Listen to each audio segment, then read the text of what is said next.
नमस्कार, मैं डॉक्टर सरोज व्यास आज आपके सामने उपस्थित हुई हूँ। शिक्षा के दार्शनिक प्रत्ययों के अंतर्गत हम वाद की बात कर रहे थे कि वाद क्या होते हैं और वादों पर हम चर्चा करेंगे, जिसमें बहुत सारे वाद हैं। Various schools of thoughts in philosophy of education and their relevance in education. शिक्षा दर्शन में जो अनेक वाद हैं उनके ऊपर आज हम चर्चा करेंगे और उस चर्चा में पहले हम ये जान लेना चाहते हैं कि कौन कौन से वाद हैं। जब हम वाद की बात करते हैं, शिक्षा और वाद की बात करते हैं, तो सबसे पहले है आइडियलिज्म, आदर्शवाद। आदर्शवाद के बाद में रियलिज्म, वास्तविकतावाद, प्रकृतिवाद, नेचुरलिज्म, प्रेगमेटिज्मवाद, प्रयोजनवाद एंड एग्जिस्टिज्म यानी अस्तित्ववाद। इस प्रकार से कुल मिलाकर के 5 जो वाद हैं वो शिक्षा दर्शन के अंतर्गत, उन पर हम आज विस्तृत चर्चा करेंगे। जब हम वाद की बात करते हैं तो आज के इस सत्र में और आज के इस श्रृंखला में हम आइडियलिज्म और एजुकेशन में आदर्शवाद एवं शिक्षा, आदर्शवाद का अर्थ क्या है, पहले हमें ये जान लेना जरूरी है कि आदर्शवाद है क्या। आदर्शवाद दार्शनिक विचारधारा के अनुसार जीवन, मूल्यों, आदर्शों, सिद्धांतों का अनुसरण करना है। आदर्शवादियों के लिए विचार ही जीवन का सत्य है और सत्य का उद्यम स्वयं प्रकृति से होता है। इस प्रकार शास्त्रीय दृष्टि से ये आध्यात्मवाद है। आदर्शवाद के जब अर्थ की हम बात करते हैं तो हमें सबसे पहले वहां सब कुछ अच्छा सब कुछ हमारा जो है वो सिद्धांतों के अंतर्गत हो, नियमों के अंतर्गत हो, सारे हमारे चारित्रिक गुण हो उसमें, और एक आदर्श, यानी आदर्श का मतलब कि एक आइडियल जहां पर ऐसे सिद्धांत हो जहां सब कुछ मंगल हो, सारी चीजें एक आदर्श के रूप में प्रस्तुत हो, मूल्य हो, झूठ नहीं बोलेंगे, अनैतिक कार्य नहीं करेंगे, कुछ भी गलत कार्य नहीं करेंगे, दूसरों के अधिकारों का हनन नहीं हो, अपने अधिकारों के प्रति हम चिंतन नहीं करेंगे या कर्तव्यों के प्रति हम बिल्कुल आश्रित रहेंगे, निष्ठा, संयम, सहनशीलता, सामंजस्य, समायोजन, ये सारी चीजें आदर्शवाद के अंतर्गत आ जाती है कि ये सारी चीजें जब होती हैं तो आदर्शवाद होता है। उसके बाद में आदर्शवाद एवं शिक्षा में, जब शिक्षा की हम बात करते आए हैं और एक बार पुनः आज शिक्षा को संक्षिप्त रूप में समझ लेते हैं। शिक्षा एक सृजनात्मक प्रक्रिया है जो मनुष्य को वर्तमान के साथ उसके भविष्य को भी सुंदर और प्रगतिशील बनाती है। शिक्षा द्वारा अंतर्निहित शक्तियों और गुणों का दिग्दर्शन होता है। सृजनात्मक प्रक्रिया यानी ऐसा ज्ञान जिसके माध्यम से सृजन हो, नया आविष्कार हो, नया सृजन हो और वो मनुष्य के वर्तमान के साथ साथ उसके सुंदर भविष्य का निर्माण करती हो, उसको प्रगतिशील बनाती हो। शिक्षा के द्वारा अंतर्निहित शक्तियों और गुणों का दिग्दर्शन होता है। यानी शिक्षा एक वो कॉन्सेप्ट, एक प्रत्यय, एक अस्त्र, एक शस्त्र, इसे आप कैसे भी देख सकते हैं। ये एक ऐसा माध्यम है जिससे बालक के अंतर्निहित जो शक्तियां हैं, जिन्हें हम जन्मजात प्रवृत्तियां भी कहते हैं, उन जन्मजात प्रवृत्तियों, उन शक्तियों और उन गुणों को वो देख पाता है शिक्षा के माध्यम से, क्योंकि शिक्षा चिंतन, मनन, विचार और विश्लेषण और संश्लेषण की प्रक्रिया है। और जब हम इस तरह की चीजें करते हैं तो व्यक्ति और बालक अपने अंदर जो भीतर उसके अंदर समाहित जो शक्तियां और गुण है उनका भी उसको भान हो जाता है। शिक्षा की परिभाषा, जब परिभाषा की हम बात करते हैं तो परिभाषा किसी भी एक दार्शनिक के द्वारा, शिक्षाविद के द्वारा दी जाती है। और यहाँ हम जो शिक्षा की परिभाषा की बात कर रहे हैं वो हमारी है, शिक्षा में मानववाद मनुष्य की महान उपलब्धियों तथा विचारों का अध्ययन है। मानवतावाद हमने पहले भी चर्चा की थी कि मानवतावाद यानी मानवतावाद केवल मनुष्य होने से कोई मानव नहीं हो जाता।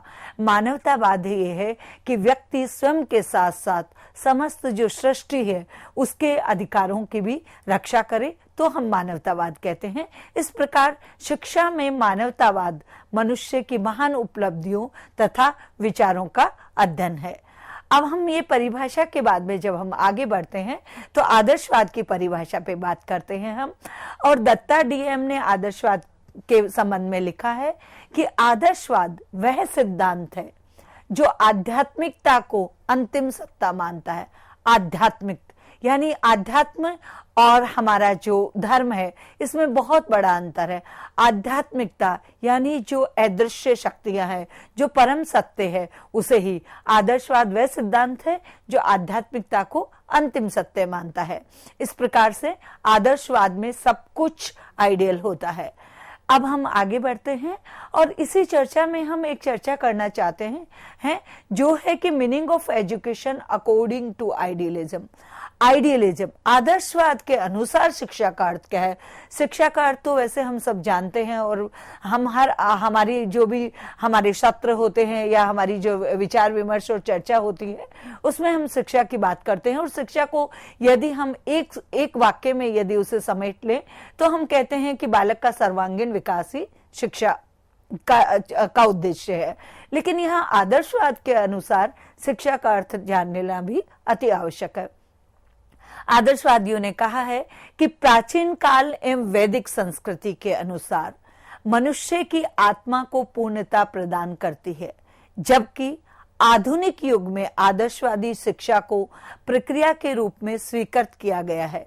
शिक्षा वह प्रक्रिया है जिसके द्वारा संस्कारों का विकास तथा सद्गुणों की प्राप्ति से मनुष्य की मानवीय एवं चारित्रिक विकास को विशेष महत्व दिया जाता है। आदर्शवादियों ने कहा है कि शिक्षा जो है वो अगर हम प्राचीन काल और वैदिक संस्कृति की बात करते हैं तो वहां तो आदर्शवाद के अनुसार शिक्षा वह थी जिससे मनुष्य की आत्मा को पूर्णता प्रदान कर दी जाए। लेकिन आज क्योंकि हम वर्तमान की बात कर रहे हैं, हम आधुनिक काल की बात कर रहे हैं, हम 21वीं सदी में प्रवेश कर चुके हैं और 21वीं सदी जो है वो विज्ञान, अनुसंधान और तकनीक का युग है। तो वहां पे जब आदर्शवाद की शिक्षा का हम आदर्शवाद के अनुसार यदि हम शिक्षा को समझना चाहेंगे तो हमें ये कहना होगा, ये मानना होगा कि आधुनिक युग में आदर्शवादी शिक्षा जो है वो एक प्रक्रिया के रूप में स्वीकृत की गई है। कौन सी, कैसी प्रक्रिया? जिसके द्वारा संस्कारों का विकास तथा सद्गुणों की प्राप्ति होकर के मनुष्य का मानवीय और चारित्रिक विकास हो सके। ऐसी यदि शिक्षा है तो हम उस शिक्षा को आदर्शवाद के अनुसार शिक्षा के अंतर्गत उसको स्वीकृत करते हैं। आदर्शवाद के अनुसार शिक्षा के कुछ उद्देश्य निर्धारित करे गए हैं, जिसमें कहा गया है कि objective of education according to idealism. आदर्शवाद के अनुसार शिक्षा के उद्देश्य, शिक्षा के कौन कौन से उद्देश्य हैं?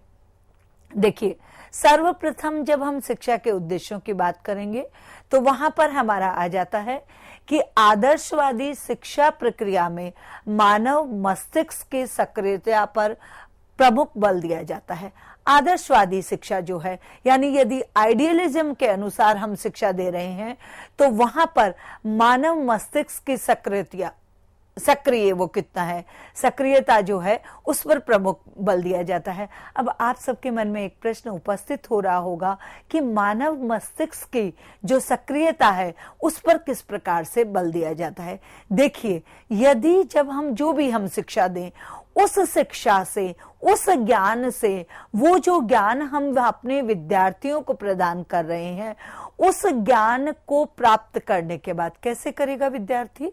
जब हम एक निश्चित पाठ्यक्रम के अंतर्गत जब कक्ष में जब शिक्षण करवाया जाता है शिक्षक के द्वारा, तो शिक्षक जब शिक्षण करवाता है तो उस समय वह कुछ नई जानकारी पूर्व ज्ञान से यानी अज्ञान से ज्ञान की ओर, यानी बालक, शिक्षार्थी, विद्यार्थी जिस ज्ञान को यानी जिस जानकारी को, जिन सूचनाओं को जो उसके पास नहीं है, जिस ज्ञान का अभाव उसके पास है, जो सूचनाएं उसके पास नहीं है, वह सूचनाएं अध्यापक द्वारा विद्यार्थी को दी जाती है। यानी अज्ञान से ज्ञान की ओर, जो नहीं जानता उससे जानने की ओर। दूसरा इसमें कहा गया है कि पूर्व ज्ञान जो है उससे नवीन ज्ञान की ओर, यानी विद्यार्थी जितना जानता है उस जानने से जो नहीं जानता है उसको ले जाने के लिए। अब मैं एक छोटे से उदाहरण से आपको यह समझाना चाहूंगी कि यदि हम विद्यार्थी मान लीजिए कि विद्यार्थी को वर्णमाला आती है, या विद्यार्थी को स्वर आते हैं, या विद्यार्थी व्यंजन जानता है। अब उस विद्यार्थी को व्यंजन और स्वर दोनों को मिला करके जब हम हमारी जो पूरी की पूरी हम वर्ण व्यवस्था के बारे में उसको बात करेंगे। सबसे पहले शब्द की रचना करना सिखाएंगे, शब्द के बाद में वाक्य की रचना करना सिखाएंगे, वाक्य के बाद में गद्यांश है और पद्यांश है। जब हम इनकी बात करते हैं, या हम मान लीजिए कि विद्यार्थी को ज्ञान दे रहे हैं और ज्ञान में उसको काव्य रचना करना सिखा रहे हैं, काव्य रचना में जब हमने उस विद्यार्थी को यदि 4 पंक्तियां कोई सुना दी, कोई भी 4 पंक्तियां सुना दी और उन 4 पंक्तियों के बाद पढ़ा दी, सुना दी और बता दिया, उस पंक्तियों के बाद में और विद्यार्थी के मस्तिष्क का सक्रियता तब होगी जब विद्यार्थी स्वयं किसी एक विषय पर, किसी एक क्षेत्र में, या किसी एक समस्या पर, या किसी एक भाव को लेकर के अपनी तरफ से कुछ नया सृजन करेगा और वो सोचेगा। जो वो सोचना होता है, जो विचार विमर्श करना होता है, जो चिंतन मनन होता है, उसको हम मस्तिष्क की सक्रियता कहते हैं। तो आदर्शवादी शिक्षा में मानव मस्तिष्क की जो सक्रियता है उस पर प्रमुख बल दिया जाता है कि ये उनका एक शिक्षा का एक उद्देश्य है। प्रसिद्ध दार्शनिक सुकरात के अनुसार संपूर्ण ज्ञान बालक के अंदर समाहित है। शिक्षा का कार्य उस ज्ञान को प्रश्नों के माध्यम से विकसित करना है। सुकरात ने कहा है, ये एक माने हुए दार्शनिक रहे हैं और जो आदर्शवाद है वो इन्हीं की परंपरा से निकला है। उन्होंने कहा है कि बालक के अंदर संपूर्ण ज्ञान समाहित है। जो भी बालक होता है, व्यक्ति होता है या मनुष्य होता है, उसके जब हम मनोविज्ञान की बात करते हैं तो हम मनोविज्ञान की जब बात करते हैं तो हम कहते हैं कि 3 मस्तिष्क की लेयर होती है, एक चेतन अवस्था, एक अर्धचेतन और एक सुप्त, यानी 3 अवस्थाएं होती हैं। एक आपकी चेतन अवस्था है, चेतन अवस्था में और अर्धचेतन अवस्था में या सुसुप्त अवस्था में जो बालक का मस्तिष्क है उसमें सारी चीजें समाहित है, वो समाहित है, उसके अंदर ही है सब कुछ। लेकिन शिक्षा क्या करती है? शिक्षा प्रश्नों को उत्पन्न करके, ज्ञान के प्रश्नों को उत्पन्न करके, उन प्रश्नों के उत्तर के माध्यम से और उसके ज्ञान को विकसित करती है, बाहर निकालती है और उसे शिक्षा से वो शिक्षित बनता है। तो सुकरात जी ने ये बहुत ही अच्छी बात कही है कि संपूर्ण ज्ञान बालक के अंदर समाहित है और शिक्षा का कार्य है कि उस ज्ञान को प्रश्नों के माध्यम से विकसित करना। यहां मैं आपको एक चीज बताना चाहूंगी कि जब हम आदर्शवाद की बात करते हैं तो 21वीं सदी में, आधुनिक युग में आदर्शवाद निसंदेह आध्यात्मिकता पर, मूल्यों पर, सिद्धांतों पर, चरित्र पर, संयम पर टिका हुआ है। लेकिन यहां भी जो प्रश्न है यानी चिंतन मनन की प्रवृत्ति है, उस चिंतन मनन की प्रवृत्ति के बाद निष्कर्ष स्वरूप जो परिणाम निकल के आता है उसको ज्ञान के रूप में स्वीकृत किया गया है। उसके बाद में दार्शनिक जो हर्बर्ट है, उन्होंने कहा है कि बालक की तुलना कोरे कागज से की गई है। ज्ञानवान बालक, शिक्षक उस पर कुछ भी लिख सकता है।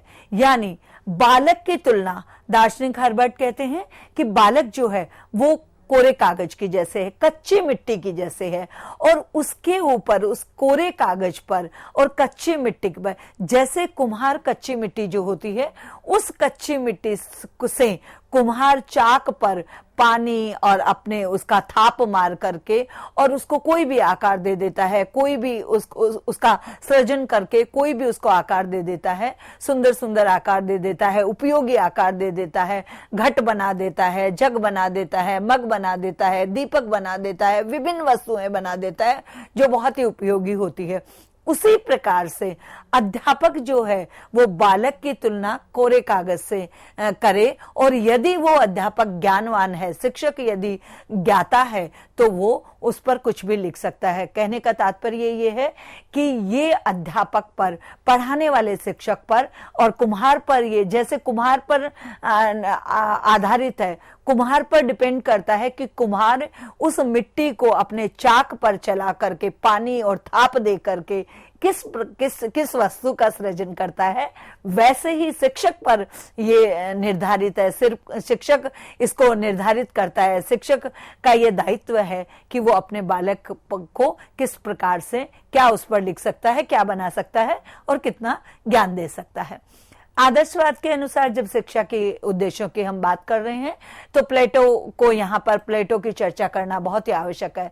दर्शन शास्त्री प्लेटो के मतानुसार शिक्षा द्वारा मस्तिष्क एवं आत्मा का विकास किया जाना आवश्यक है। मस्तिष्क, अब देखिए दोनों चीजें आ गई हैं कि हम आधुनिक मस्तिष्क की भी बात कर रहे हैं, यानी हम वैदिक काल और प्राचीन काल की भी बात कर रहे हैं और आधुनिक युग की भी बात कर रहे हैं। तो उन्होंने कहा है, प्लेटो ने कहा है कि शिक्षा के द्वारा मस्तिष्क एवं आत्मा का विकास किया जाना आवश्यक है।